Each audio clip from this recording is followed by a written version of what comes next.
जीतन मांझी को जब मौका मिला है उन्होंने ये साबित किया है कि वो परिवार से उठकर और किसी को महत्व नहीं देते हैं। अपने पार्टी में सिर्फ और सिर्फ उनका परिवार ही नजर आता है।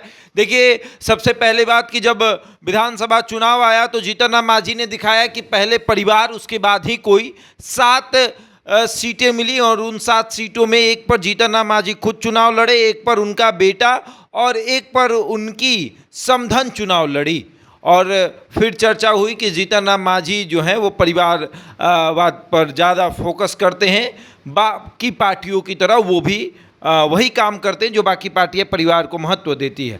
अब फिर जब मौका आया कि जीतन राम मांझी की जो कुर्सी खाली हुई इमामगंज की, उस पर भी उन्होंने ये कहते हुए कि ये पारिवारिक सीट है, अपनी बहू दीपा मांझी को चुनाव लड़ाया।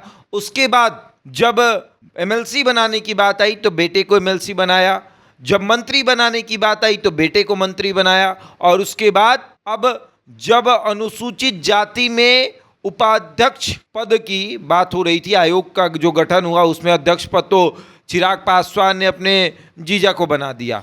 अब उपाध्यक्ष बनाने की बात आई तो जीतन राम मांझी ने अपने दामाद देवेंद्र मांझी को वहाँ पर उपाध्यक्ष बना दिया। और ये कहते हैं कि हम दलित और महादलित के बारे में सोचते हैं। अब देखिए कि यहाँ पर दलित और महादलित के बारे में कौन सोचता है, चिराग पासवान या जीतन राम मांझी? दोनों में से कोई आपको नज़र नहीं आएगा जो अपने समाज के बारे में सोचे। जीतन राम मांझी जब जेडीयू से अलग हुए थे तो ये कहते हुए अलग हुए थे कि हम इसलिए अलग हो रहे हैं कि हमारे समाज के बारे में ये पार्टी नहीं सोच रही है, हमारे समाज के हित के बारे में ये पार्टी नहीं सोच रही है, और इसलिए हम इस दल से अलग हो रहे हैं। हम अपना दल बनाएंगे, एक ऐसा दल होगा जिसमें हमारे समाज के बारे में चर्चाएं होंगी, हमारे समाज के बारे में सोचा जाएगा, हमारे समाज का विकास होगा। जब चुनाव आएगा तो हमारे समाज के तमाम लोग चुनाव लड़ेंगे। लेकिन जब मौका मिला तो पता चला कि समाज तो दूर, परिवार के सदस्य चुनाव लड़ते हैं, परिवार के सदस्य ही आगे की कोई भागीदारी में शामिल होते हैं।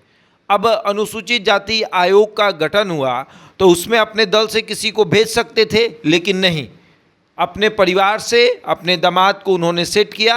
और असल मायने में ये होता है परिवारवाद कि बेटा बेटी को तो सेट किए ही, दामाद को भी सेट कर दिया जाए, और जीतन राम मांझी ने ये करके दिखाया है।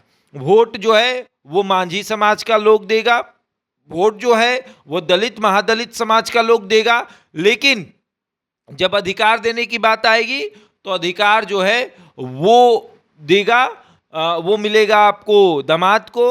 अधिकार जब देने की बात आएगी तो वो मिलेगा बेटी को, वो मिलेगा बहू को, वो मिलेगा बेटे को, ये होगा। और जब झंडा ढोने की बात आएगी तो फिर झंडा ढोएगा दलित महादलित समाज। अभी कुछ ही दिन पहले गांधी मैदान में दलित समागम जीतन राम मांझी ने किया था। इसका मतलब ये था कि ये दलितों के बारे में सोचेंगे, अधिकार मांग रहे थे कि जिसकी संख्या जैसे है उसको अधिकार दीजिए। और जब अधिकार देने की बात आई, जब खुद पर आई कि आप अधिकार दे दीजिए, हम आपको मौका दे रहे हैं, तो इन्होंने अपने परिवार के सदस्यों को अधिकार दे दिया। और ये है असल मायने में परिवारवाद। जीतन राम मांझी हों, लालू प्रसाद यादव हों या फिर चिराग पासवान हों। अब आगे देखिए क्या होता है। अब जब विधानसभा चुनाव आएगा तो उसमें जीतन राम मांझी क्या करते हैं। बेटा तो इनका लड़ेगा, बहू भी लड़ेगी, समधन भी लड़ेगी, और उसके बाद अब नया कौन आता है ये देखने वाली बात होगी। बहरहाल इस खबर में इतना ही। बने रहे हमारे साथ और देखते रहें द इंडिया टॉप।